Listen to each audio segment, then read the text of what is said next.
So I think it's important to understand in any business, any industry, is to understand where we've been, where we are now, and where we're going to go in the future.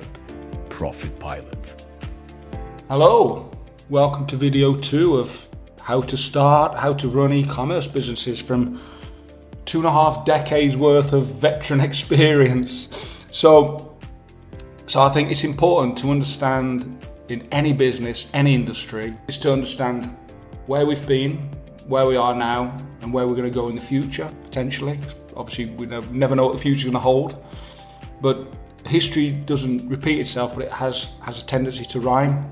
The web first started, let's just say 1990s as a starting point, where you had to learn, well, there was HTML, which was Standard Generalized Markup Language, which I used to work in years ago. It's a lot more formatting of information. Then came HTML. It's basically, you can link documents to each other using, well, there's still in existence now. So it was like web designers who kind of like dominated that space. It was a little bit nerdy. Nobody really knew if the internet was going to carry on. Nobody knew what it's about. It took ages to do anything, couldn't really do anything. And then to make websites look like websites, you really had to bastardize the HTML using stuff called tables. And if any web designers out there will remember table-based design. And anyway, I'm reminiscing. Then came the 2000s.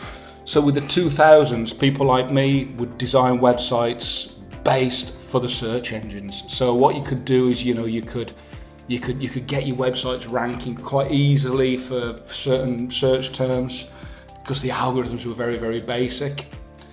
And so a lot of look at the websites then they weren't very user friendly, weren't very customer focused. They were basically there just to try and get exposure in the search engines. Then Google came along, with it revolutionized the algorithm. It was more based on a kind of scientific peer-to-peer kind of basis. So I'll cover Google algorithm at a different time because that is a beast. Then we got into, that's Web 1.0. So it's very centralized. So only companies who could really afford web designers could transmit their message. It wasn't really a two-way street.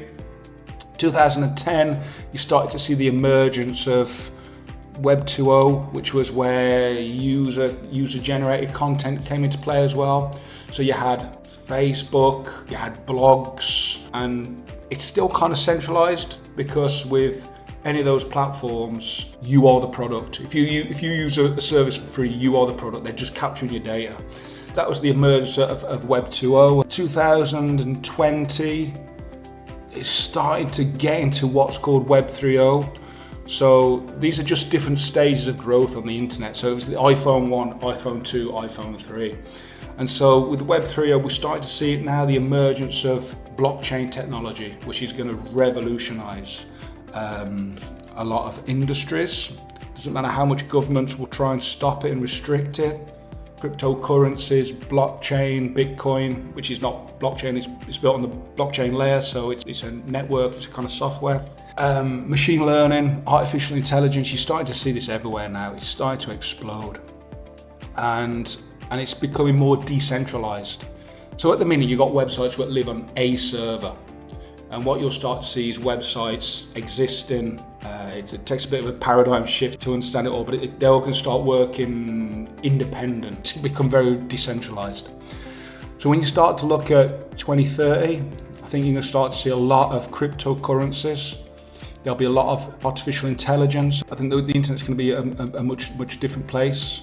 You're going to start to see stuff like augmented reality, which is kind of like the metaverse. So when your kids are playing Minecraft and stuff, and they've got the little avatars, reality and digital is going to become a little bit blurred. So there's going to be lots of different opportunities, and where that'll take e-commerce, I'll tell you what, I'll take it into the next video. So that's where we've gone through. We've gone from Web 1.0, we're currently in Web 2.0, we just got one foot in Web 3.0, and Web 3.0 is just going to be a much different world, but there'll still be e-commerce there. And one thing to remember as well is all online businesses, all e-commerce, you've got to stick to the fundamentals of business. So I'll loop back around to that one.